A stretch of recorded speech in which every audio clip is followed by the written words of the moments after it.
Selamat malam Bu Mira, perkenalkan nama saya Mesya Sulaningsih. Malam ini saya akan mempresentasikan tentang tugas produksi radio yang diberikan oleh Ibu melalui e-learning. Yang pertama, deskripsi program. Nama radio saya ambil yaitu Sky FM di 99,8 FM. Penyiarnya saya sendiri, Mesya Sulaningsih. Lalu kategori programnya news update, entertainment, dan traffic info. Medianya saya gunakan radio, judul programnya saya ambil Sky Update Info. Target audiens sekitar umur 17 tahun ke atas sampai kalangan orang tua mungkin. Terus karakter produksinya saya mengambil siaran live. Dan jadwal jam tayangnya itu saya tayangin setiap hari, rencananya pukul 8 sampai 8.30 waktu Indonesia bagian Barat. Kemudian format program. Sky Update Info merupakan program radio yang dibawakan secara soft dan santai, juga dengan bahasa yang mudah dipahami oleh para pendengar. Karena pada penyampaian berita ini akan disiarkan melalui media radio. Di dalam program ini akan disajikan informasi seputar berita terkini, entertainment yang sedang populer mungkin dari genre musik, atau kuliner, atau bahkan tempat wisata, dan info keadaan lalu lintas setiap harinya kepada para pendengar. Dan kemudian sasaran dan alasannya, sasaran siaran ini ditujukan bagi pengendara roda 4 atau lebih, dan untuk para pendengar setia Sky Radio yang berada di rumah, di kantor, ataupun di tempat-tempat tertentu.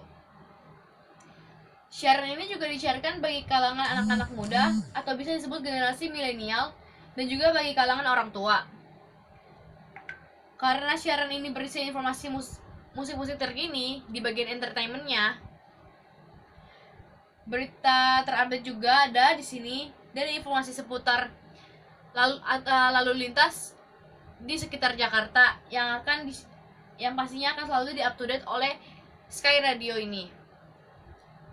Kemudian untuk judul produksinya diberikan judul Sky Update Info dengan alasan untuk menginformasikan kepada para pendengar setia Sky FM mengenai program radio ini, di mana program radio ini selalu memberitakan informasi-informasi terbaru dan teraktual, tepat waktu, dan selalu up to date, yang mudah dimengerti dan dipahami oleh para pendengar setia Sky Radio dimanapun mereka berada, sehingga para pendengar setia tidak ketinggalan informasi terkini.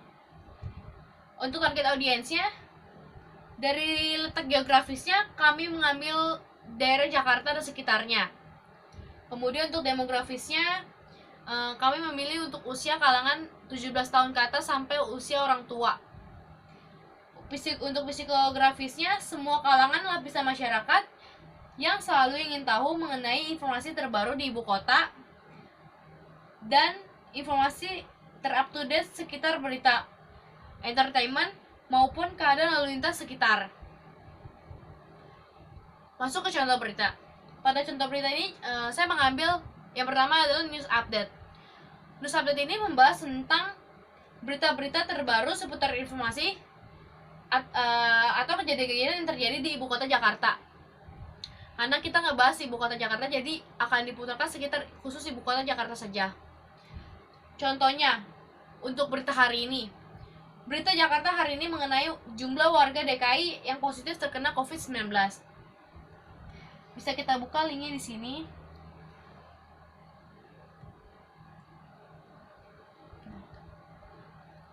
Ini adalah updatean terbaru pada tanggal 12 April 2020 mengenai pasien positif corona COVID di Jakarta. Tembus 2082 orang. Pada berita ini disiarkan juga diinformasikan bahwa perkembangan pasien positif COVID-19 itu terus meningkat setiap harinya. Lalu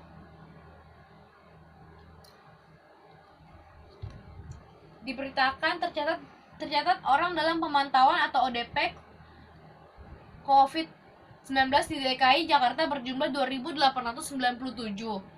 Dari jumlah tersebut, 80% atau sebanyak 2.332 diantaranya sudah selesai menjalani masa pemantauan, sementara 20% atau sekitar 565 orang masih dalam pemantauan. Sedangkan pasien dalam pengawasan atau PDP virus COVID-19 berjumlah 2.395 orang. 1.263 orang atau 53% diantaranya telah diizinkan pulang, sementara 47% atau sekitar 1.132 orang masih dirawat. Itu mengenai berita news update. Yang saya ambil adalah contohnya yang sedang diberitakan sekarang ini mengenai kondisi keadaan DKI Jakarta terkait dengan adanya virus COVID-19. Yang kedua, saya mengambil berita entertainment.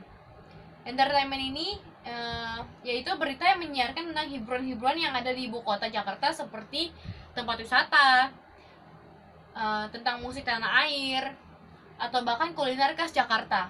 Nah, pada contoh berita entertainment ini saya mengambil salah satunya yaitu cara mengisi waktu luang di saat situasi seperti ini karena adanya wabah COVID-19, yaitu dan mengharuskan masyarakat untuk tetap berada di rumah saja.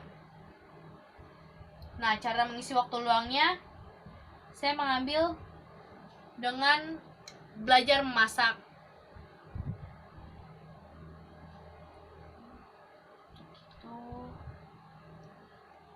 Di rumah saja, belajar masak dan tips kuliner di Instagram William Wongso. Bisa kita lihat. Karena virus ini, kita memang diharuskan untuk tetap berdiam di rumah saja. Dan karena virus ini juga, banyak dari kalangan masyarakat yang memiliki kreativitas untuk mencoba masakan-masakan di rumah, mencoba resep baru, memasak, atau bahkan melihat tutorial-tutorial cara memasak di Instagram. Nah, pada berita ini dijelaskan tentang Pak William Wongso yang akan berbagi ilmu dengan membahas seputar kuliner, mulai dari tips memasak, resep sampai dengan demo masak yang akan disiarkan melalui live streaming di akunnya dia. Jadi dia memiliki akun Instagram yaitu bisa dilihat di @William Wongso. Itu dia akan program yang disampaikan itu dia mengajak sejumlah chef profesional lainnya yang tidak hanya dari Indonesia tetapi juga dari berbagai negara seperti Italia, Korea, Inggris, Jepang, dan masih banyak lagi. Nah, para chef ini pada program ini menampilkan keahlian utama mereka masing-masing. Seperti yang belum lama ini tayang, Chef William Wongso ini mengajak chef dari India bernama Shipra Khanna untuk berbagi ilmu. Pemenang MasterChef India ini berbagi tentang makanan India yang dapat meningkatkan imunitas tubuh untuk mencegah virus COVID-19 ini. Lalu ada Chef Anita Hello dari Sicilia, Italia yang pernah menulis buku Fish Muslim Food. Nah, itu sedikit dari berita entertainment. Kemudian untuk berita yang ketiga saya pilih berita mengenai traffic info.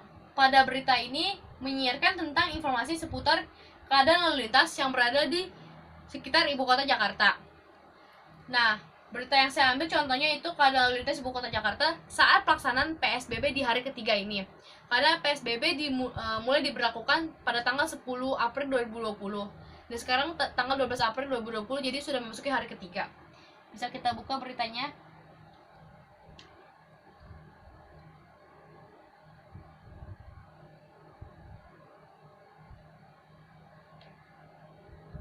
Nah, diinformasikan PSBB pada hari ketiga ini keadaan Jakarta sepi lancar pada pagi hari dan tidak begitu banyak kendaraan yang lewat.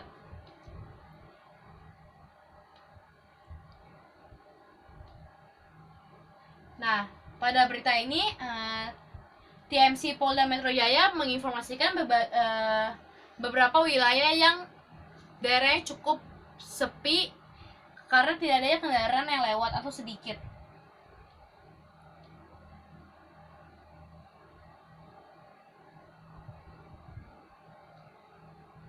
Karena penerapan pembatasan sosial berskala besar atau PSBB di Jakarta memasuki hari ketiga, Minggu 12 April 2020, arus lalu lintas di sejumlah ruas jalan ibu kota terlihat sepi. Sejumlah polisi lalu lintas Polda Metro Jaya tetap melakukan penjagaan di beberapa ruas jalan. Jadi bisa dilihat bahwa masyarakat sudah mulai mengerti, sudah mulai memahami tentang PSBB dan mulai menjalankan secara rutin walaupun bertahap. Tetapi dari tim Polda Metro Jaya juga masih melakukan penjagaan di beberapa ruas jalan untuk mencegahnya kendaraan-kendaraan yang berlebihan melintas gitu. Nah, itu dia berita terakhir yang saya pilih dari tiga program berita saya. Itu dia presentasi dari saya. Terima kasih atas perhatiannya, Bu. Selamat malam.